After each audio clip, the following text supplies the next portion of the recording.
The Fly-by-Night. The little girl was lying in bed one night when she heard a tapping at her window. She was rather frightened, but she went to the window and opened it, telling herself that it was probably just the wind. But when she looked out, do you know what she saw?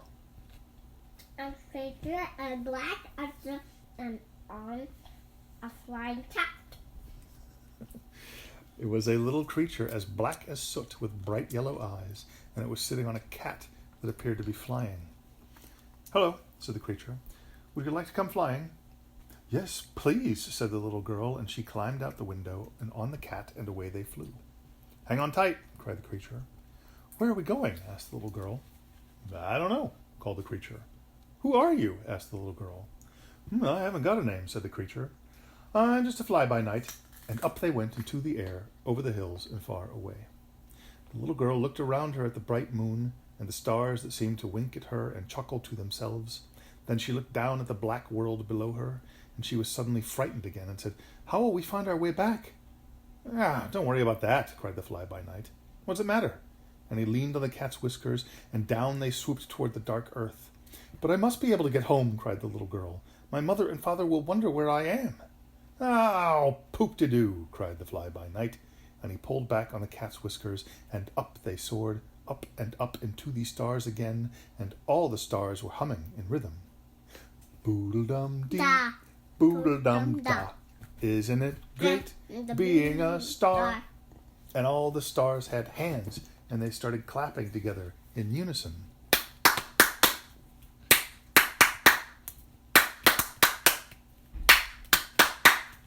And then suddenly the moon opened his mouth and sang in a loud, booming voice, "I'm just the moon, but that's fine by me, as long as I hear that boodle-dum-dee."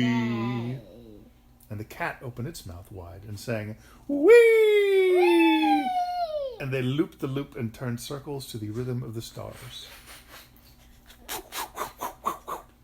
But the little girl started to cry and said, "Oh, please, I want to go home." "No, you don't," cried the fly-by-night. Poop-de-doo. Poop-de-doo.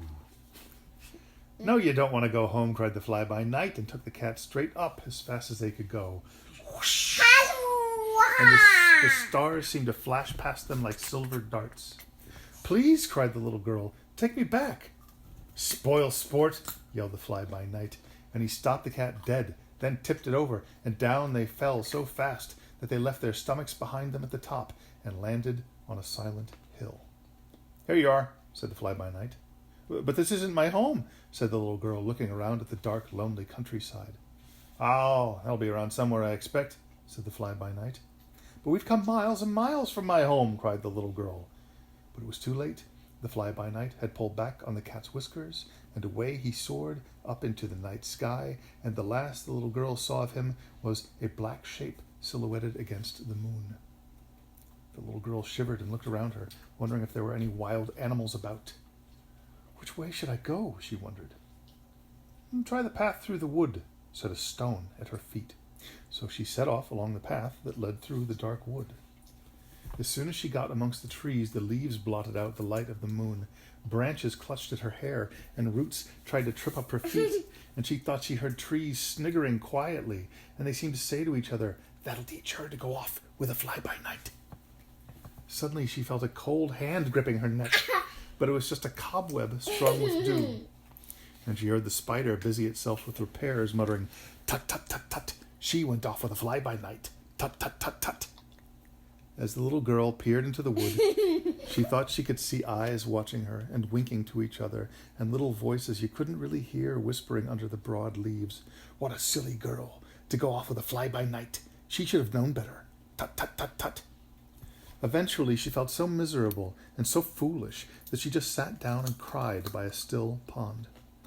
"Now then, what's the matter?" said a kindly voice. The little girl looked up, then all around her, but she couldn't see anyone. "Who's that?" she asked.